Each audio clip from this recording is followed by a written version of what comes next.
Hello and welcome to the Assorted Crackers podcast. We created this for men who find themselves past the half-century mark to offer fresh takes on the passions, pastimes, and distractions that we use to recharge our batteries and restore our souls.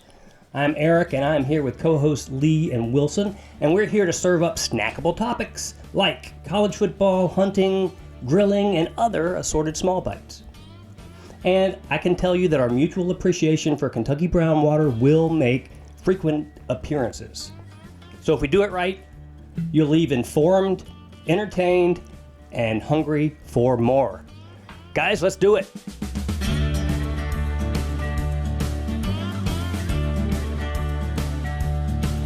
All right, can I shift gears for a second? Please.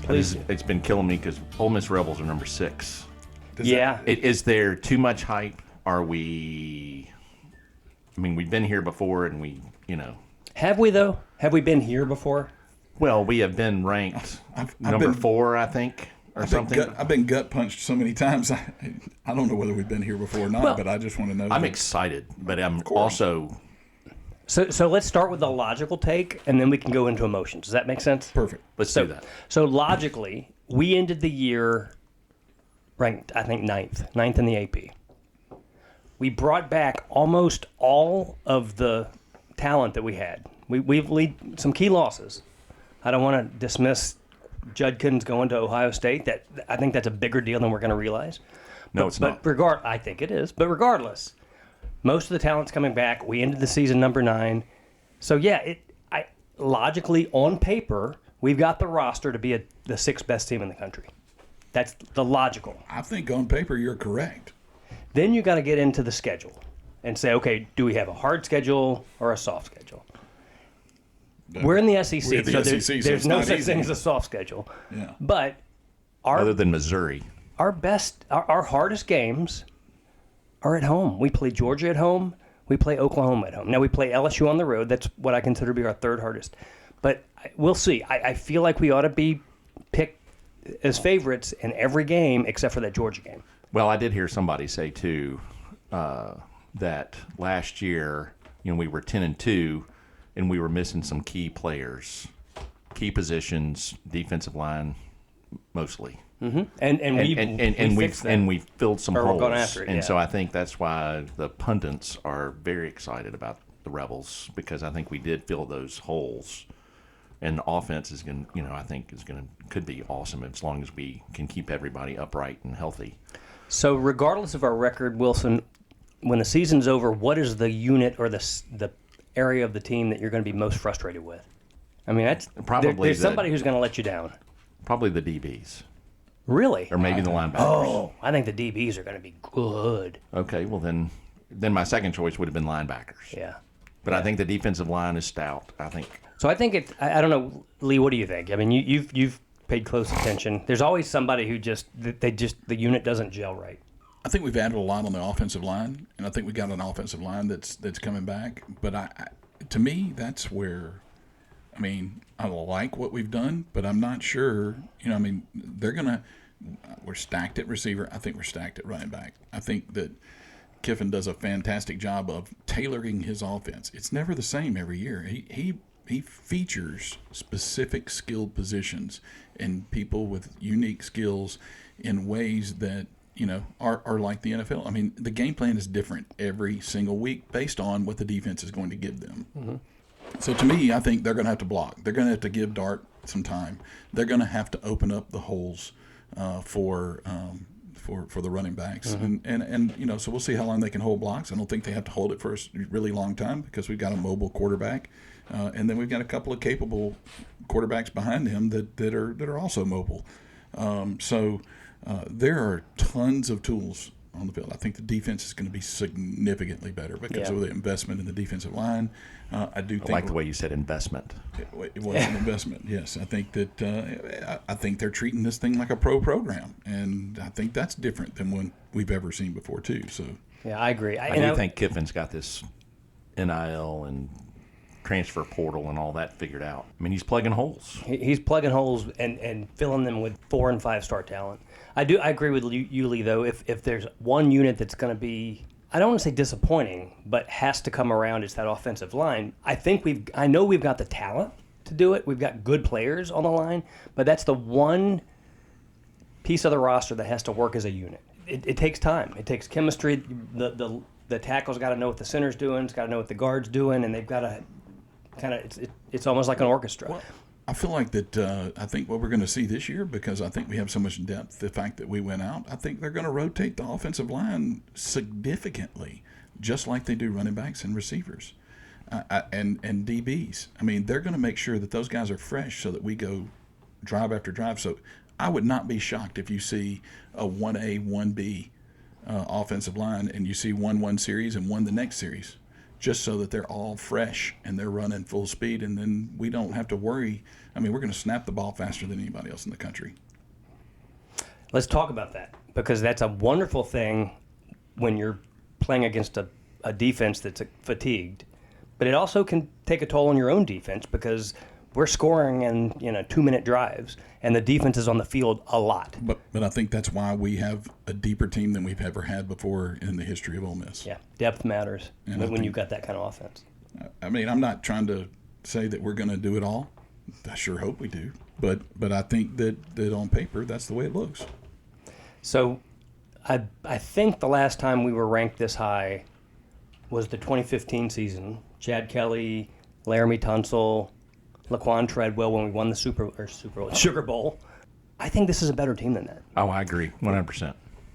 What was the one we had where we had Javon Sneed? Javon Sneed. What was the ranking there? We got to like number 4. Number 2, 4. Because us and Mississippi State were on the cover of Sports Illustrated. Right. Because we beat. That was Bo Wallace. Because we beat Alabama at home. It was Jevin Sneed, I think. It was we may be thinking about 2 different Sports Illustrated covers, perhaps. Well, maybe so. Maybe so. This is kind of crazy. But remember, let me pause for a second. Yeah. Anything we say may or may not be true. We're not sure exactly. Please this is consult your advisor. our safe harbor statement. The interweb will tell you exactly what to look for and what is a fact and not a fact. Maybe. And I'm sure someone will correct us. Maybe. So I'm hearing optimism. That's the muted optimism. Is that fair? But I think you got to think. I mean, Tennessee's going to be good. Yeah. Missouri's going to be good. Georgia's going to be good. Well, Alabama's going to be good. Let's talk about that. Like Auburn's going to probably be pretty good too. Who scares you? Who worries you right now? Or maybe a different on our way of saying it. schedule, or anybody. Anybody in the SEC. Let's start with the SEC. Who is the biggest, most likely favorite to win the SEC? Georgia. It's got to be Georgia, right? Yeah. That's just they've. I mean, why not? They and Alabama are the gold standard. However, Alabama's gone through a change. So got a new coach. What is the effect of not having Nick Saban? I mean, it may be fine. They're still Alabama. They still have lots of good players. Huge payroll, and everything's going to be fine. I think Texas is going to be good. Texas is always good too. But they're playing in a league now that they're going to have to be challenged every week. That's right. And that's different. And going to some of these road environments in the SEC are totally different than in the Big 12. Texas if you look, they've got a really hard schedule too. They've got a tough road. Well, they deserve it. They're the freshmen. Yeah. And they're not UT, they're Tex now. That's correct. Now, the old discussion of what is the real UT has now been. The real UT is in Knoxville, even though I'm not a UT fan. You don't look good in orange. That's factual. And horns down is not a penalty like it was in the Big 12. That's a penalty? Yeah, it was a penalty. Oh, yeah. You couldn't do that. Because they were the golden child. So let's talk about this. So we as Ole Miss fans, we know the Manning bloodline quite well. And the next generation of Manning is sitting on the bench there in Austin. Well, Eli sat on the bench, too. Are we going to see the next great Manning, or is he going to continue to sit behind Ewers or whatever his name is? Well, I think you're going to see him this year. They've got to, right, to keep the fan base happy. And I think Ewers has gotten hurt the last 2 years at some point during the season. I think we'll see Arch. Well, it also could cost the head coach's job eventually because, I mean, think about it. Cutcliffe took such a huge hammer to the head for the fact that Eli sat on the bench and was a redshirt freshman. That's fine. Second time, he sat the bench, and And then after that, in the bowl game, he came out and scored 4 touchdowns in the second And almost half, brought us and back to almost win the won game. the game. We were getting beat 60-0, I think, and then all of a sudden we almost won the game in the second half. That might be the coldest I've ever been in my life. But yeah, it'll be fun to see. I'm excited though. Yeah, College football. It's gonna be Love it's gonna be a fun season. The playoffs just expanded. Teams with 2 wins may find themselves getting into that first round. A lot of people feel like your Ole Miss Rebels are gonna make it. I mean, this is a big season. So do you think there's going to be a huge problem if 6 SEC teams qualify for the 12-team playoff? I don't, but there will definitely be some hue and cry from across the nation.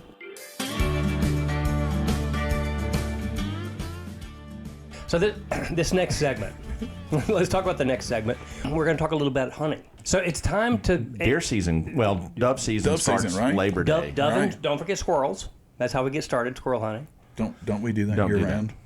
Well, Wilson does. I mean, if they're coming in your house, you make sure you hunt them before they yeah. get there. Oh, all right, Wilson. This is the door just open for you. Walk through it. Well, when you have squirrels living in your house and you have a pellet gun, it's always Squirrel season. Yeah. Do you have Squirrel's a got modified it. pellet gun? Is it like a 22? No, I wish I did. I would love to have one. You've already With got a like scope on it and- you have like a Daisy power line. It was a Daisy Yeah. pump. you They know. do the trick. They do. Did If you you have pump it more rodents. than 3 times?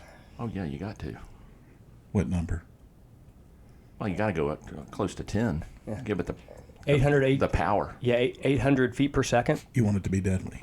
Hell yeah, you don't want It's a squirrel. to squirrel. live. Were you shooting it? It's a tree rat. You shoot it in the head? It's a rat with a furry tail. Is all that. All right, I'm creature going to is. take us back. Hold on, because one of the things. So you talk about season. So I'm a deer hunter mostly, although I've grown up hunting everything.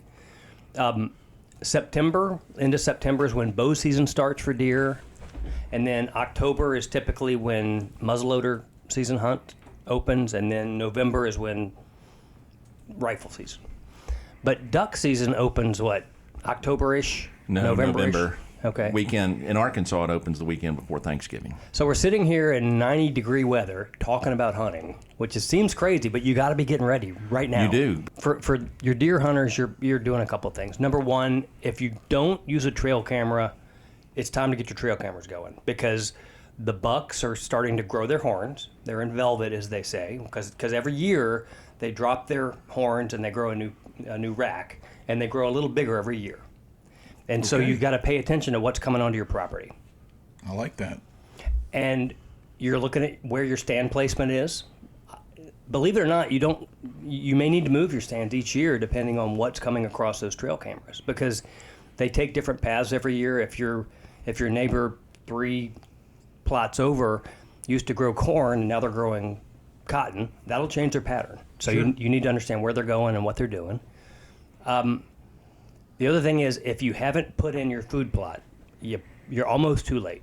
It's time to start putting in your winter wheat, your clover, the things that are going to be green come December, January, because the deer already feel the end of summer coming. And right now what they're feeding on is the pasture land. And most of what grows in the pastures is starting to dry up. There's not a lot of nutrients there, so they're starting to make Plan B. So usually early fall, it's acorns or other mass that's dropping from trees. But then they know that by November, December, the acorns are gone, and they're going to be dependent on whatever it is you're putting out. And so if you haven't started to put out food plots, you need to be doing that. So, what is the best food plot? It depends on what area of the state or the country you're in, but we like to mix winter wheat, which is it's green shoots that start growing in the November time frame, and they stay green through February, March even. And then again, clover. Both of those have lots of protein in them, and the deer go to where the protein are.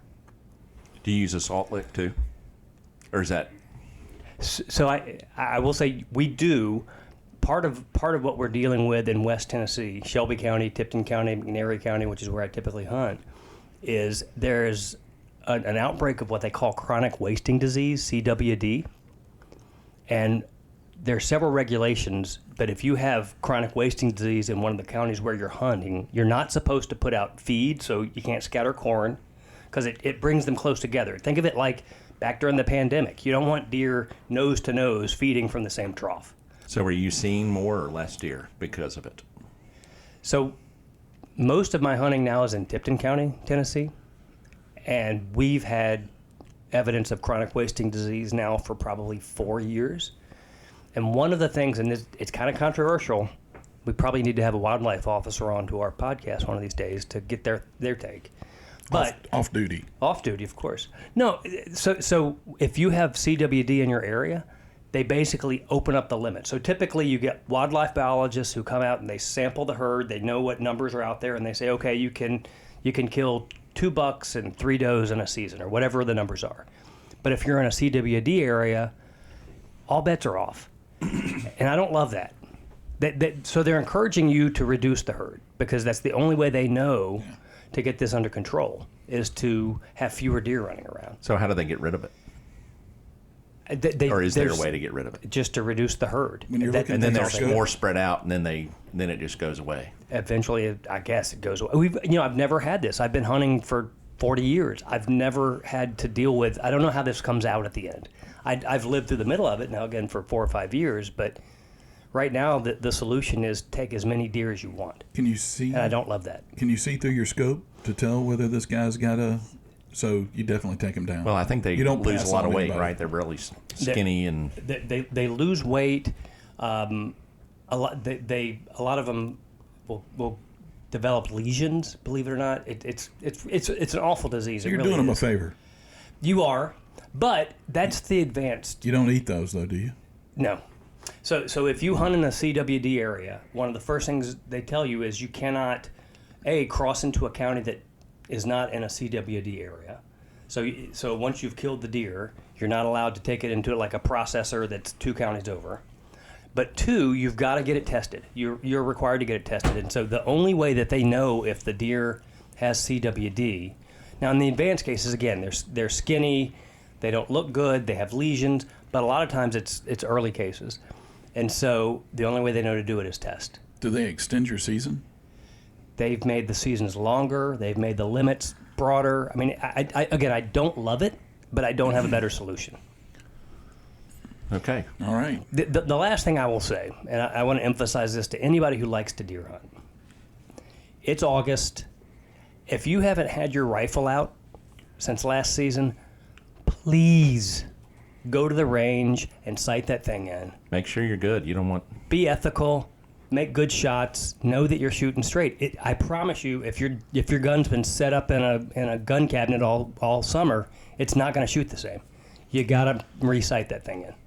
So I listen. I'm excited. You ask if we're seeing more or less. I am seeing less, but it's because we've lived in areas where people. I know a guy who he literally kills 8 or 10 deer a year. I can't imagine he's eating all that.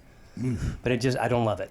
But regardless, I'm super excited, and we're still seeing deer. Needless to say, and Do they catch it from another animal, or from a? As far as I know, or how does it? As far as I know, it's just transmitted deer to deer. Like when they sneeze. When they sneeze, when they mate, when they drink from the same watering hole. Wow. Yeah. Okay. Yeah. So it's a different deal, and I'm not used to it.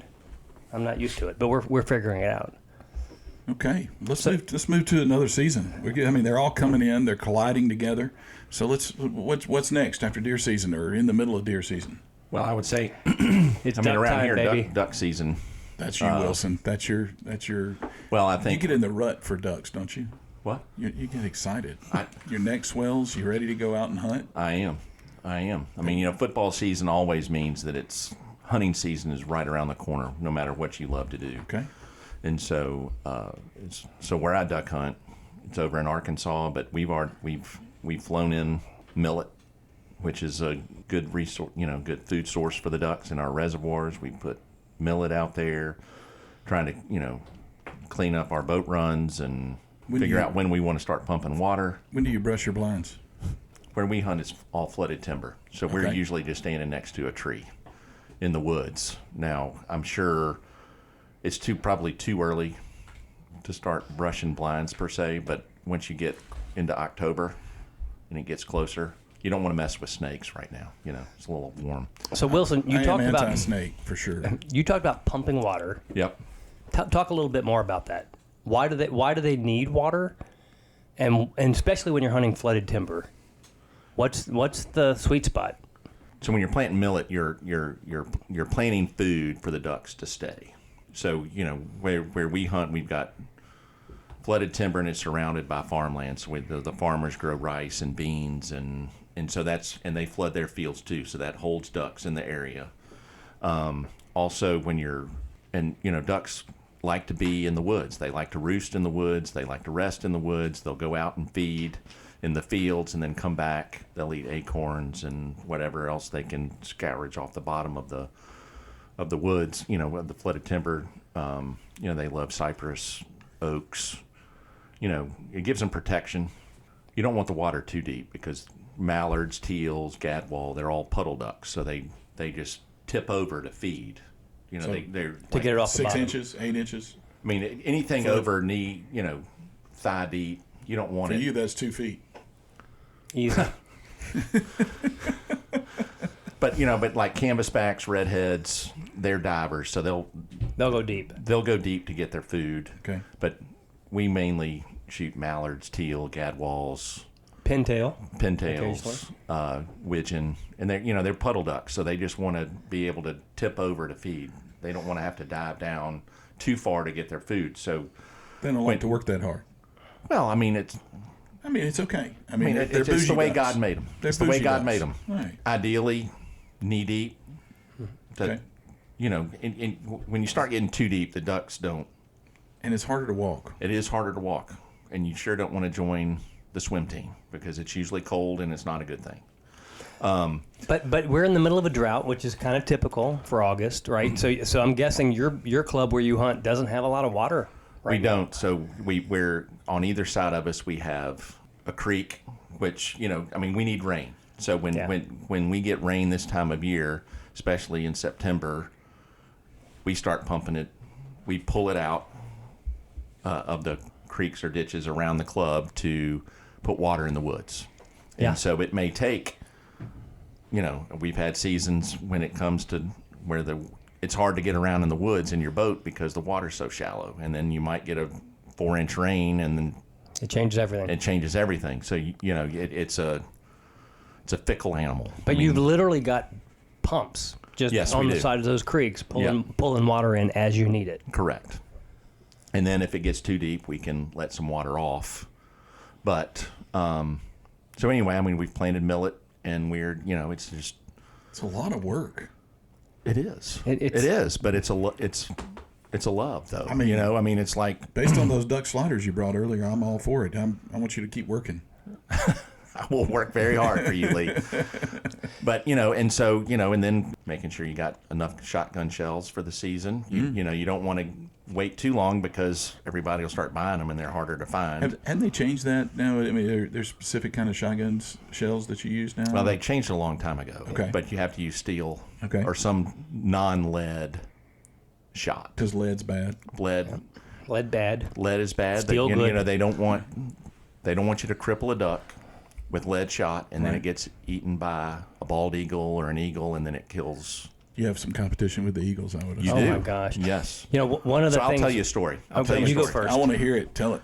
So this was from my dad. I wish I could have been there to see it, but he was hunting in the woods, and they're working ducks, and they start coming down into the hole, and all of a sudden, out of nowhere, this hawk or eagle, whatever it was, comes down, slams, and claws out. Dad's watching it, claws out, hits the back of this duck.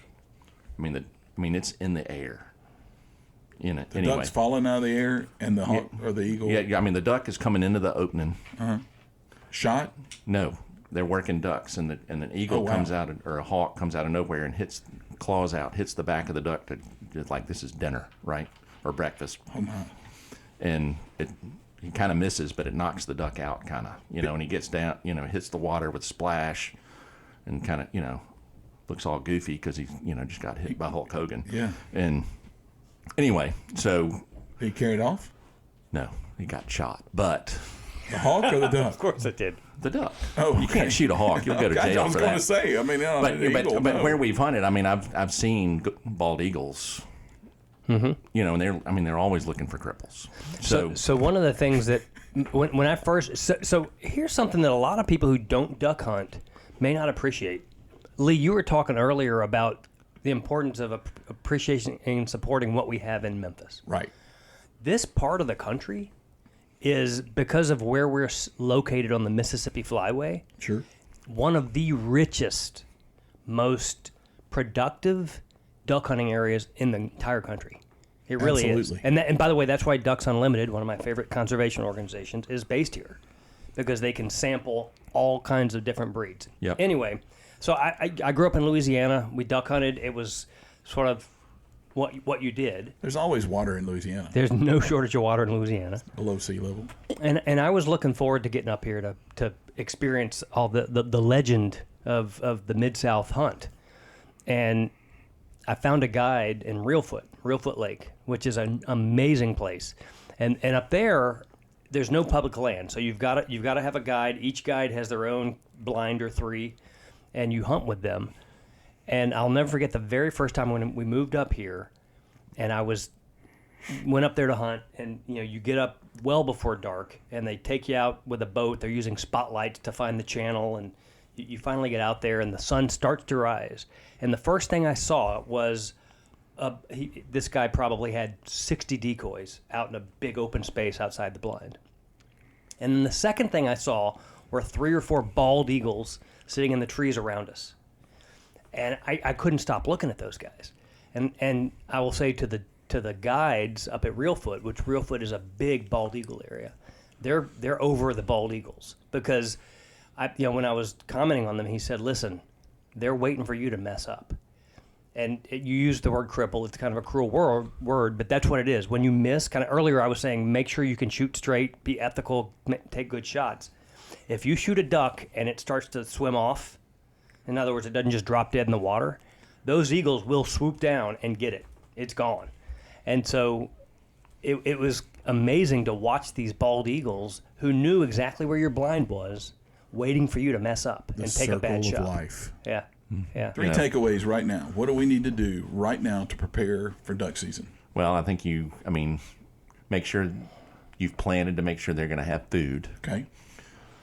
You want to make sure that you have the right gear, whether that's, your decoy lines are ready to go, you've got shotgun shells. Your waders are not dry rotted. That's exactly right. You want to make sure, if you you have a spring a pool, leak- it's not a bad idea to go put your waders on and walk out into the pool and make sure that they don't leak, because that can be a bummer of a day. No doubt. No doubt. I can't wait.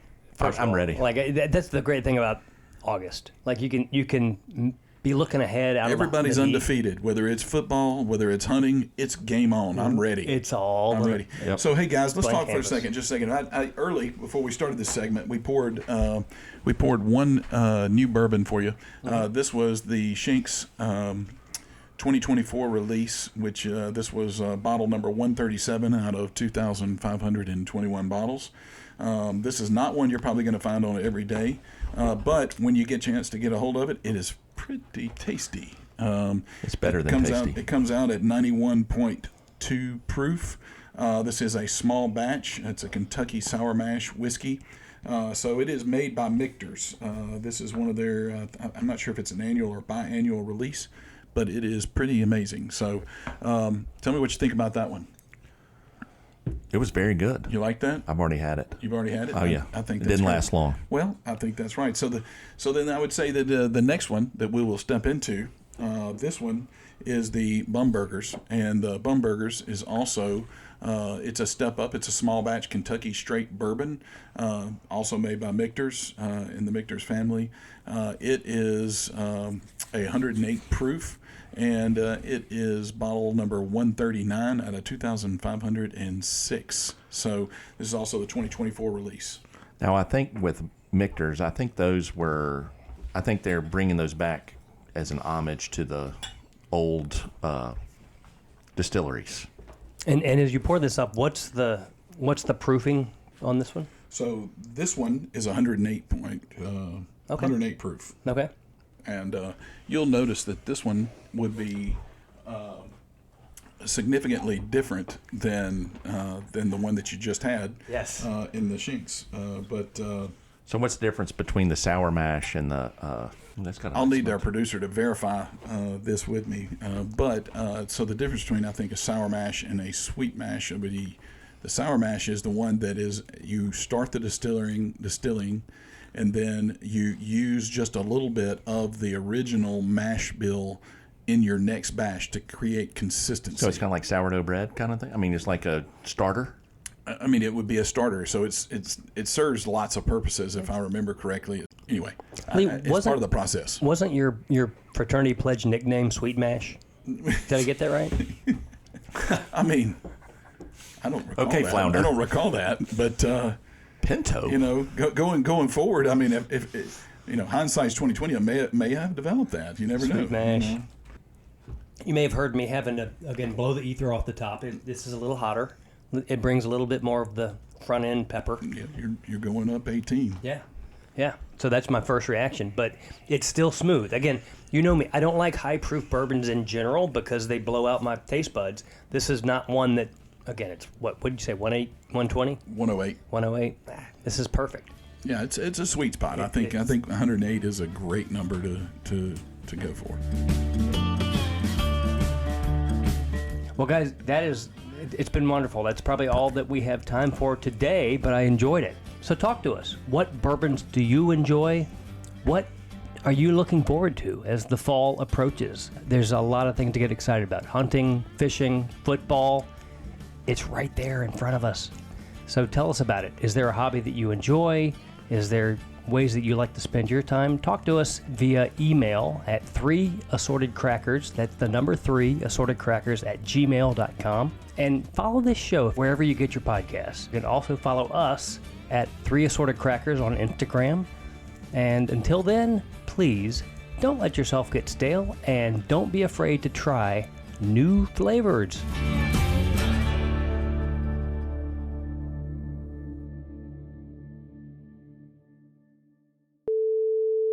Don't let yourself get stale, and don't be afraid to try new flavors. Amen.